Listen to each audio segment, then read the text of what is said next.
Hey guys, welcome back. As I mentioned in my last video, I was going to try to showcase my run of Super DC Giant. And over the last several weeks or months, I've been doing a little bit of research. And this is a tough one to figure out as far as like numbering and, you know, just everything about series is just a little strange. Uh, but just to, this first issue is not part of that run, but this is kind of a lead into it. Now, DC always had giants. I think they started the 80-page giants like in the early 60s. And, they had like a dedicated book called 80-Page Giant to like issue 15. And, it featured, just the main superhero stuff, Superman, Batman, Justice League, Sergeant Rock, it was kind of catch all for the war titles and all that. Uh, and I think after the first 15, it got integrated into like the regular titles of those books or characters. So after the first 15, I think number 16 was probably Justice League 39 because it had like the little G16 on it, and that continued on to the end of the run. I think the last 80-page giant was actually an Army at War 205, Sergeant Rock's Prize Battle Tales. Now, if you want to watch a great series of videos about the 80-page giants and those numbered giants, and any kind of giants from DC or Marvel, you guys check out Alan at After Comics, and he will tell you everything you need to know. Just a great series of videos. But I hadn't seen one on this. He might have done one earlier, and I just missed it. But if he did, this is my own little take on the Super DC Giant. Uh, at the end of the 80 pagers, and basically it was just inflation was the cause of dropping the page count from 80 pages to 68 pages. So this first book I'm showing, I guess it was kind of a, I don't know, like a stealth way to introduce a giant with less pages when it went down to like 64 pages or 68, I guess, counting covers. But if you'll notice on this is Young Love number 69. And, you see the giant on it. And usually you would have seen like a G, 38 or G59 or whatever. But there was no numbering on this. And I guess that's because they didn't want to let people know that they'd actually cut the page count. But this is just a basic romance stuff. It's got a bunch of your classic romance stories. Got a great Dick Giordano cover, and that one's a tough one to find on its own. In any kind of grade. It took me a while to find this one, but glad to have it in a collection. I love that cover. Okay, the next two before they started Super DC Giant, I think they were figuring in the summer they were going to sell more books because kids are out of school, and I think these two books were kind of them trying to compete with like Archie comics and stuff like that, like the teen humor. And these two issues here that I'm going to show, they don't have like a G numbering, but they have like an F numbering. So if you look at this, you will see, if it comes into focus, there is an F1 there in the yellow and red. Okay. I guess this was to signify fun, like summer fun. So this was F1. Like I say, it doesn't clarify any kind of page count. And the one that came out the next month, of course, these are cover dated like a few months ahead of time. You know how that used to work. But this is a giant summer fun sugar and spike special. And I really love this, and I've got another copy of it somewhere. But a great square bound book, a lot of funny stuff. I think Sheldon Mayer did the art on most of these and the cover. And you'll see that this is numbered number F2, I guess, for fun.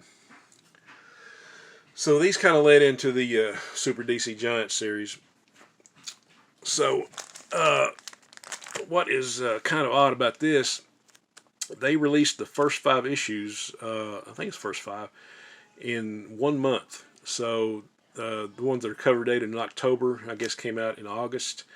It started with number 13, but you'll see, like, you'll have October, October, and they released all these in the first month. So I'm not sure, but I think they were trying to like use this as a catch-all because like all the other giants had been like mainly superheroes and war and stuff like that, and stuff like the teen humor and the funny animal and just the kind of oddball stuff, western.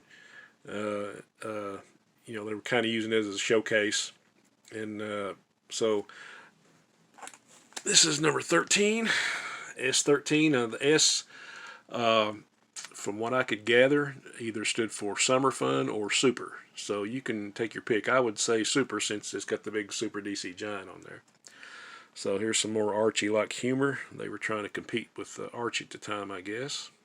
Now, as far as the numbering, I read several different things. I heard that they'd take like the intervening months before that, like with the 2 or 3 specials I just showed you, and when they first started DC Special, which that was kind of a catch-all also, that featured like artist spotlights and different superhero characters and all that.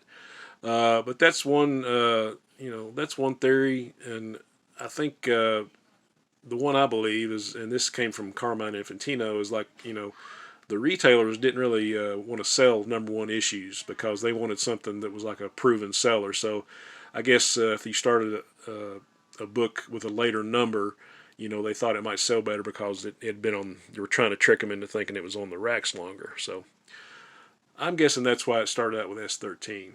Like I say, all first 5 came out in the first month. So there's number 13. I showed this one in last video. Top Guns of the West. It's number S14. It's also cover dated October. Great Joe Kubert cover. Lots of great Western reprints. Another copy of that one. Okay, and number S15. Western Comics. Another great Joe Kubert cover. And this one actually had a new story. The story and art by Gil Kane. It was a story called Half Breed. And I think the guy's name in it was John Hawk, and that was supposed to be, like a character they were going to introduce in Tomahawk, but I guess they just went ahead and did it here, and they introduced another character in Tomahawk series. But got some great Western reprints in it, and like I say again, cover dated October. And Best of the Brave and Bold, S16. This is just a couple of reprints. The Batman and Flash team up, early appearance by Metamorpho. Down there you got the little lineup. It looks like Murphy Anderson maybe on the bottom doing all those, and there's a pin up inside. So they kind of veered away, from the Western and teen stuff and funny stuff to a superhero look. Okay, the other one dated October. This is number S17. Love, 1970. First saw this, I thought it was a Neil Adams cover because it kind of reminded me of some of Neil Adams stuff, but actually it's Nick Cardy, and that is a beautiful cover. You can see Cardy signed it down at the bottom. Like I say, all the romance stuff from this time is tough to find, and it's tough to find in any kind of grade. Copies I have aren't perfect. I mean, I would call them like VG or VG minus. They got some defects, but just happy to have them in a collection. I think this might have had one new romance story in it, and there might have been a reprint by Mike Sekowsky and Dick Giordano. Okay, number 18, you have some funny animal stuff, the Three Musketeers. This is the first one that was dated a different month, November cover month. And who could forget? Dizzy Dog, Bo Bunny, and Doodles Duck. And apparently that was done by a guy named Phil Mendez. I've never heard of him. So, there we go. Number 18 is another one. Cover dated November. This is number S19 featuring Jerry Lewis. This one was a hard one to find. They were wanting some outrageous prices, and I found a dealer that I got a good deal on this one actually. So I'm not sure. I I know Neil Adams did some Jerry Lewis stuff. I haven't really thumbed through this one yet. It's on my read pile, so I'll have to go through here and see if there's any Neil Adams work in this one. I'm sure I could have looked it up, but I've been doing a whole lot of research, so I got kind of lazy. And it's got some pinups in it. So, number S19. Okay, here's number S20, Super DC Giant. Also cover dated November. Do You Dare Enter the House of Mystery. Beautiful Neil Adams cover on this one. Got some great reprints, probably from the 50s. But just a great book to have in the collection. Okay, we'll pull another stack out here.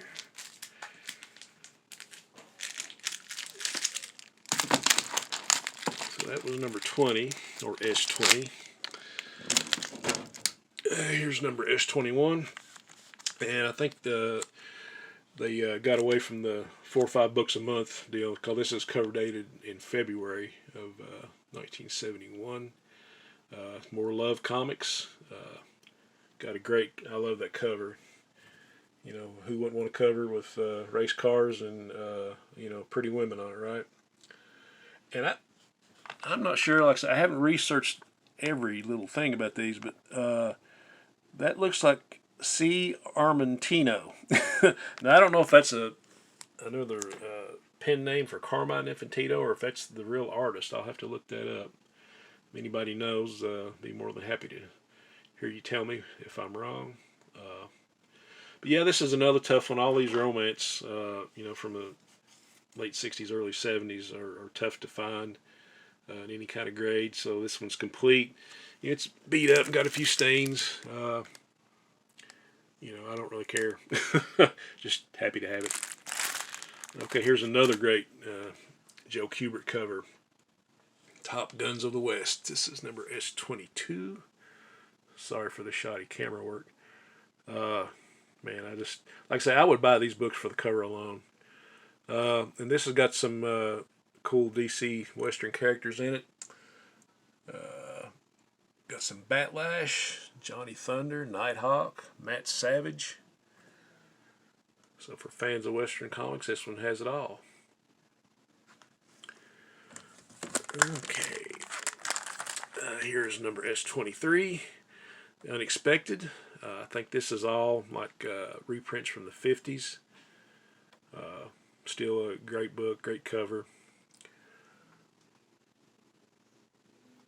Not sure who did this one, but I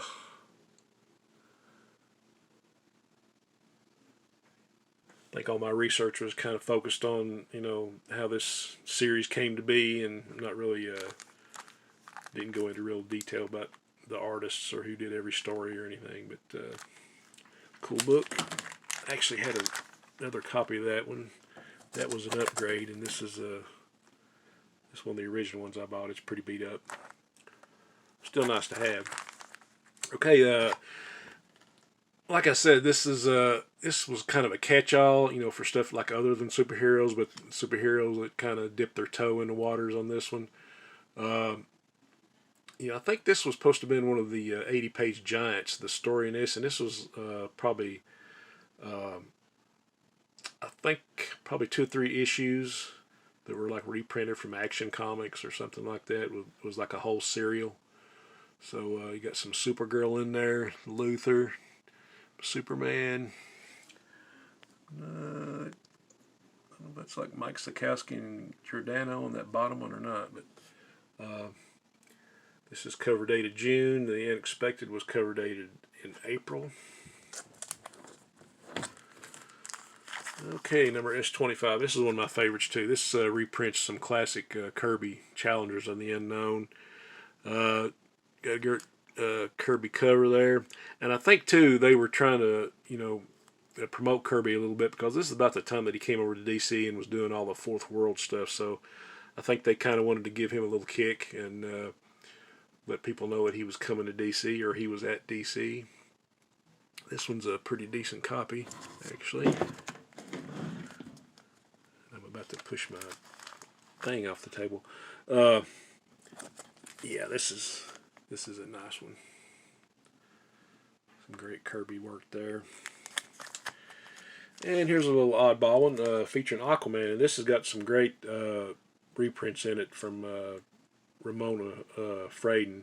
And I just loved her artwork. That's another one I want to do, like a dedicated video one. Just all the stuff she did for Aquaman and Metamorpho. Did some issues of a lot of issues of Super Friends, Freedom Fighters. Just a great artist. And last I heard, she was still out doing conventions in her 90s. So if she ever came around where I was at, I would love to talk to her. And I think this is all. This has also got like a new. It's got like a prose story in it. I think Steve Skates or Skeets, however you pronounce his name. He was an Aquaman writer. This came out about the same time that him and Jim Aparo were doing their run in the early '70s of Aquaman. But I think there was a prose story by Skates and the artist Sal Almondola. So that was like a little oddball treat in that one. Okay, after this, they canceled this book, and and this is about the same time when these were out that DC raised the price from their books from 15 to 25 cents, and it was all 48 and 52, bigger and better.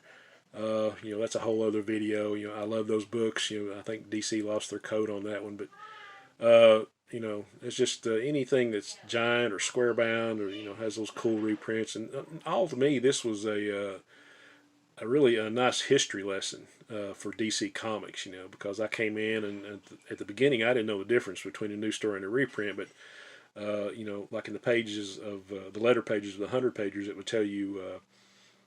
This story is from this book and this story is that book, and it would date. And it's like, oh, so that's what they're doing. Okay. So that was the end of this, but there was one more issue, and this is the first one I bought as a kid. This is Super DC Giant number 27 with a 50-cent cover price. This is from 1976, and it just reprints, some old sci-fi stories, from Strange Adventures, probably in Mystery in Space. This is probably an Ernie Chan cover. Oh yeah, good old Ernie Chan. Yeah, big shout out to my buddy Eric Kay. We're big fans of Ernie and all the covers he did. I wasn't a fan at first. It was just like Kirby. I was like, wow, that's some cruddy looking stuff, But the more I looked at it, the more I learned to appreciate it and later on love it. So that is like my only original that I bought as a kid, and that was the last issue they had brought back after 5 years. So that was the end of that series. And you can tell this is an original. It's pretty beat up. Of course, there comes that upgrade / multiple copy duplicate sickness that I talk about a lot. So I had to get a better copy. Okay, guys. Hope you've enjoyed this as much as I have enjoyed going through and doing the research and reading about it. And a lot of these are still going to be in my to read pile. Please, if you feel like it, leave a comment or question, anything that I know or anything that I don't know and you want to tell me, I'd be more than glad to hear it. And I appreciate all you guys watching. Hope you're having a great weekend. Onward and upward.